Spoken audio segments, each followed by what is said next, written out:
Hello और इस नई पेशकश में खुश आमदीद। आज का तज्जिया सच कहूँ तो किसी रोलर कोस्टर राइड से कम नहीं। हम बात करने वाले हैं आर्टिफिशियल इंटेलिजेंस यानी एआई की। इसके पिछले 70 सालों के सफ़र पर नज़र डालेंगे। इजाद के उन इब्तिदाई ख्वाबों से लेकर आज की इस धमाकेदार हकीकत तक हर उतार चढ़ाव को समझेंगे। तो चलिए सीधा शुरू करते हैं। 1950 की बात है। अजीम साइंसदान एलन ट्यूरिंग ने एक ऐसा सवाल उठाया जिसने सबको हिलाकर रख दिया। उन्होंने पूछा, क्या मशीन सोच सकते हैं? उन्होंने एक तरीका तजवीज़ किया जिसे हम ट्यूरिंग टेस्ट कहते हैं। आइडिया बिल्कुल सीधा सा था। अगर कोई मशीन किसी इंसान से इस तरह गुफ्तगू करे कि सामने वाले को पता ही ना चले कि वो मशीन से बात कर रहे या किसी जीते जागते इंसान से, तो बस उस मशीन को इंटेलिजेंट मान लिया जाएगा। सच पूछिए तो इस एक छोटे से सवाल ने आने वाली सदियों की फाउंडेशन रख दी। पहला हिस्सा, इब्तिदाई ख्वाब। ये 1950 और 1960 की दहाई का दौर था। ये दौर इंतहाई पुरुमीद था। साइंसदानों को लगता था कि बस 20 साल की बात है, मशीन्स में इंसानी जहनत मुकम्मल तौर पर आ जाएगी। 1950 में ट्यूरिंग टेस्ट के बाद सबसे अहम संगे मील 1956 में आया। एक इवेंट हुआ जिसे डार्टमथ समर रिसर्च प्रोजेक्ट कहते हैं। वहाँ जॉन मकार्थी और क्लॉड शैनन जैसे दिग्गज साइंसदानों ने पहली बार बाकायदा तौर पर आर्टिफिशियल इंटेलिजेंस की टर्म इस्तेमाल की। ये वो वक्त था जब एआई का बाकायदा आगाज हुआ और फिर 60 की दहाई में एलाइजा और SHRDLU जैसे इब्तिदाई चैटबॉट सामने आए। एलाइजा तो थेरेपी के अंदाज में बात करके लोगों को वाकई मुतासर कर देता था। लेकिन यहाँ एक बहुत अहम पॉइंट है, ये मशीन्स सच में इंटेलिजेंट बिल्कुल नहीं थी। एलाइजा जैसे चैटबॉट्स की शुरुआती कामयाबियों के बावजूद रिसर्चर्स को जल्दी एहसास हो गया कि भाई ये मशीन्स असल में सोच नहीं रही, ये तो बस पहले से फीड किए गए पैटर्न्स को अंधाधुंध फॉलो कर रही हैं। एक कंप्यूटर को चंद अल्फाज रटा मरवाकर जवाब देना सिखाना एक अलग चीज है, और उसमें असल समझ या इदराक पैदा करना वो बिल्कुल ही अलग कहानी है। दूसरा हिस्सा, एआई विंटर्स और नाकामियां। अब आते हैं 1970s और 1980s की दहाई पर। देखें, तवक्कुआत तो आसमान से बातें कर रही थी, लेकिन हकीकत बिल्कुल मुख्तलिफ थी। उस जमाने में कंप्यूटर्स की कंप्यूटिंग पावर बहुत ही ज्यादा महदूद थी। वो कॉम्प्लेक्स प्रॉब्लम्स को हल ही नहीं कर सकते थे। जब ये सच्चाई सामने आई ना, तो रफ्तार अचानक रुक सी गई। 1970 और 1980 की दहाइयों में इस फील्ड को शेडी धचके लगे।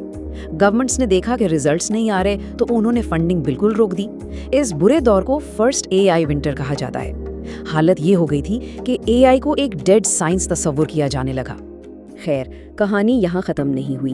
1980 की दहाई में एआई ने एक छोटी सी लेकिन अहम वापसी की। इस बार साइंसदानों ने बड़े बड़े ख्वाब देखने के बजाय अपना फोकस थोड़ा नैरो कर दिया। इन नए सिस्टम्स को एक्सपर्ट सिस्टम्स कहा गया। ये ऐसे सिस्टम्स थे जो सिर्फ किसी एक मखसूस मसले को हल करने के लिए बनाए गए थे, जैसे कि मेडिकल डायग्नोसिस यानी बीमारियों की तशखीस करना।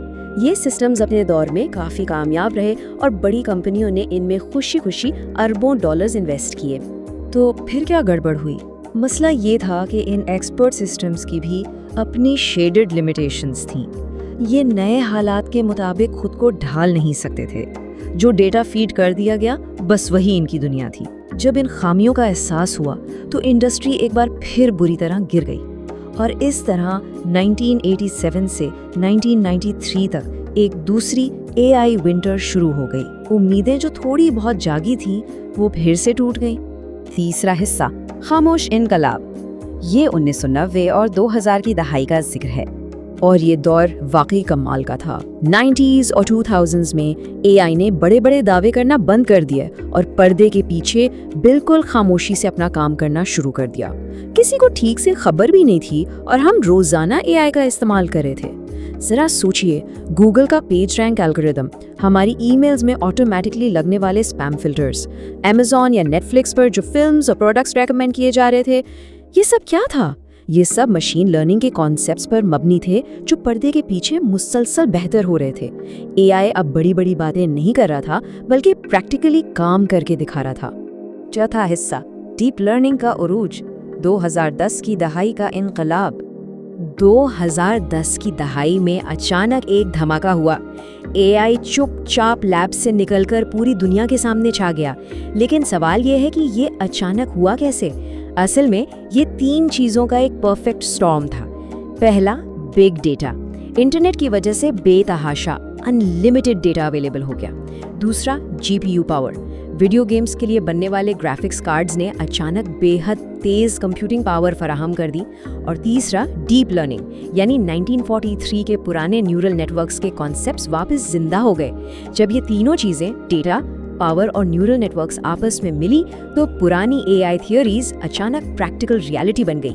चलिए इन 3 अजीम कामयाबियों पर तेजी से नजर डालते हैं, जिन्होंने दुनिया को सच में हिलाकर रख दिया। स्टेप 1, 2011 IBM के AI सिस्टम वॉटसन ने मशहूर गेम शो जेपर्डी में इंसानी चैंपियंस को हरा दिया। स्टेप 2, 2012 एलेक्सनेट नाम के सिस्टम ने कंप्यूटर्स को तस्वीरें पहचानने के काबिल बनाया, जो इमेज रिकग्निशन में एक बहुत बड़ा इनकलाब था।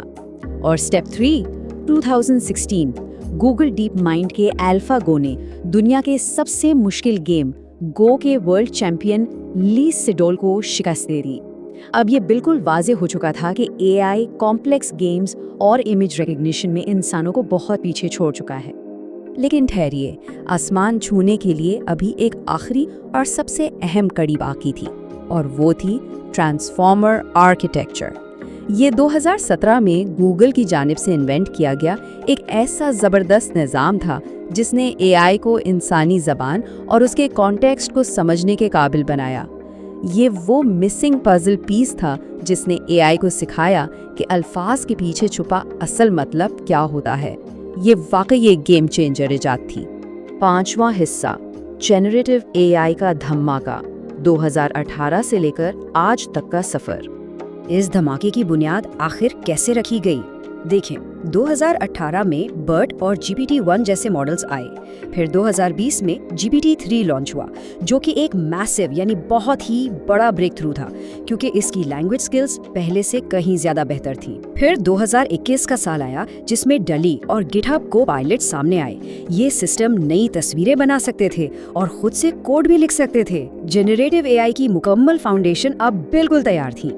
और फिर आया नवंबर 2022, 100 मिलियन, जी हाँ 100 मिलियन यूजर्स।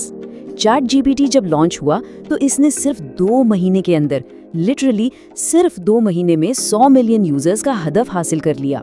इंसानी तारीख में आज तक कोई भी टेक्नोलॉजी इतनी तेजी से लोगों तक नहीं पहुंची। ये एक ऐसा माइंड ब्लोइंग लम्हा था जिसने पूरी दुनिया को हैरत में डाल दिया। आज हालात ये हैं कि AI सिर्फ बड़ी लेबोरेटरीज तक महदूद नहीं रहा, बल्कि हम सबके हाथों में आ चुका है। जेनरेटिव AI अब हर जगह मौजूद है और हर बड़ी टेक कंपनी इस रेस में आगे निकलने की कोशिश कर रही है। टेक्स्ट और लैंग्वेज की बात करें तो ChatGPT, क्लॉड और जेमिनाई का सख्त मुकाबला चल रहा है। इमेजेस बनाने के लिए मिडजर्नी और डैली जैसी हैरत अंगीज टेक्नोलॉजीज मौजूद हैं, और अब तो सोरा जैसे टूल्स भी आ गए हैं जो मुकम्मल और रियल लुकिंग वीडियोस बना सकते हैं, यहाँ तक कि नया म्यूजिक भी जनरेट कर सकते हैं। सच पूछिए तो हम एक ऐसी दुनिया में जी रहे हैं जहाँ मशीन्स वाकई क्रिएटिव हो चुकी हैं। तो चलिए इस सब को जरा समराइज करते हैं। आज AI क्या क्या कर सकता है? एक तरफ इसकी क्रिएटिव कैपेबिलिटीज हैं, यानी ज़बान को बेहतरीन अंदाज में समझना और बोलना, बिल्कुल नई तस्वीरें बनाना और यहाँ तक कि खुद से कॉम्प्लेक्स सॉफ्टवेयर कोड लिखना। दूसरी तरफ इसकी प्रैक्टिकल एप्लीकेशंस की लिस्ट भी बहुत लंबी है, जैसे मेडिकल डायग्नोसिस में डॉक्टर्स की मदद करना, खुद ब खुद चलने वाली गाड़ियाँ यानी सेल्फ ड्राइविंग कार्स, और हमारी आवाज़ को रिकग्नाइज करने वाले बेहतरीन स्पीच सिस्टम्स। 1960 की दहाई के उन सादा पैटर्न मैचिंग चैटबॉट से लेकर आज की इन हैरत अंगेज सलाहियतों तक AI ने वाकई एक लंबा और नाकाबिले यकीन सफ़र तय किया है। तो इस तज्ज़िये के आखिर में जहन में एक निहायत अहम सवाल उभरता है। 70 साल के इस उतार चढ़ाव, उन नाकामियों और फिर इन धमाकेदार कामयाबियों के बाद अब आगे क्या होगा? AI का ये ज़बरदस्त सफ़र इंसानियत को आगे कहाँ लेकर जाएगा? क्या अगले चंद सालों में किसी बिल्कुल नए और हैरत अंगीज़ इनकलाब का सामना होने वाला है? इस पॉइंट पर गौर ज़रूर कीजिएगा। उम्मीद है AI की तारीख का ये सफ़र बहुत दिलचस्प और मालूमाती रहा होगा। अगली पेशकश में फिर मुलाकात होगी।